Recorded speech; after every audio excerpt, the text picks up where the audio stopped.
Hi partner, guarantee of profit. ஒரு பார்ட்னருக்கு ஒவ்வொரு வருஷமும் மினிமம் இவ்வளவு அமௌண்ட் ஆஃப் ப்ராஃபிட் கண்டிப்பாக கொடுப்போம்னு கேரண்டி கொடுக்கலாம். இதில் நீ முதல்ல கவனிக்க வேண்டியது, அவர் என்னைக்கு டேட்டுக்கு அட்மிட் பண்ணியிருக்காரு அன்னைக்கிலேருந்து கணக்கு முடிக்கிற டேட்டு. இல்லைனா எல்லாருமே சேர்ந்து பிஸ்னஸை ஸ்டார்ட் பண்ணுற டேட்லேருந்து கணக்கை முடிக்கிற டேட் வரைக்கும் இதில் கவனமாக இருக்கணும். 1 இயரா 6 மந்த்தா 9 மந்த்தான்னு. Right, okay. இப்போது இது யாராவது ஒரு பார்ட்னரு ஃபேமுக்கு நான் மினிமம் இவ்வளோ ரூபா ஏர்ன் பண்ணி கொடுப்பேன் அப்படின்னும் கேரண்டி கொடுக்கலாம். எப்படி கொடுத்தாலும் சரி, நம்ம அக்கௌண்டிங் ட்ரீட்மெண்ட் வரும்போது முதல்ல ஃபேமுடைய ப்ராஃபிட் எவ்வளவுன்னு பாரு.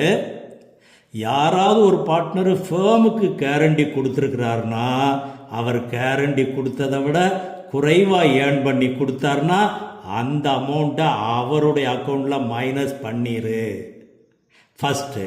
அப்போ டோட்டல் ப்ராஃபிட்டு 60,000 வந்துடும். இதை ரேஷியோ படி 3 பேருக்கு டிவைட் பண்ணு. இப்போ சிக்கு மினிமம் கேரண்டி 20,000 சொல்லியிருந்தோம்னா அவருக்கு 10,000 ப்ளஸ் பண்ணு. இந்த 10,000 இவங்க 2 பேரும் சாக்ரிஃபைஸ் பண்ணணும். இந்த சாக்ரிஃபைஸ் ஈக்குவலாக இருக்கலாம், இல்லை ஏதோ ஒரு ரேஷியோவில் இருக்கலாம், இல்லை யாராவது ஒருத்தர் மட்டும் சாக்ரிஃபைஸ் பண்ணலாம், இல்லை ஒன்றுமே சொல்லலைன்னா ஓல் ரேஷியோவில் சாக்ரிஃபைஸ் பண்ணலாம், எப்படி வேணாலும் இருக்கலாம். அதன்படி இதை பிரிச்சிரு. ரிமைனிங் எவ்வளோ வருதோ இதுதான் ப்ராஃபிட்டு. இப்போ இதுக்கு ப்ராஃபிட் எப்படி டிஸ்ட்ரிபியூட் பண்ணுறதுன்னு கேட்டாங்கன்னா இது net answer. A's capital account profit and loss appropriation account debit to A's capital account to B's capital account to C's capital account. இது சீக்குரிய டெஃபிசியன்ஸை இவங்க எப்படி கொடுக்குறாங்கிறதுக்கு என்ட்ரி கேட்டாங்கன்னா அப்போ இவங்க 2 பேருக்கு minus capital account debit, A's capital account debit, B's capital account debit to C's capital account. இல்லை ஏ அவருடைய ஏர்னிங்ஸை என்ன செய்கிறாரு அதுக்கு என்ட்ரி கேட்டாங்கன்னா அப்போது as capital account debit to profit and loss appropriation account.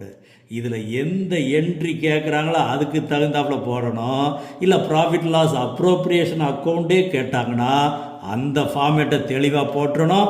இது கோல்டன் பாயிண்ட் 9ல் நம்ம டைரெக்டாக படிச்சிருக்கிறோம். அதில் தெளிவாக பார்த்துக்கோ. Okay, I like you partner.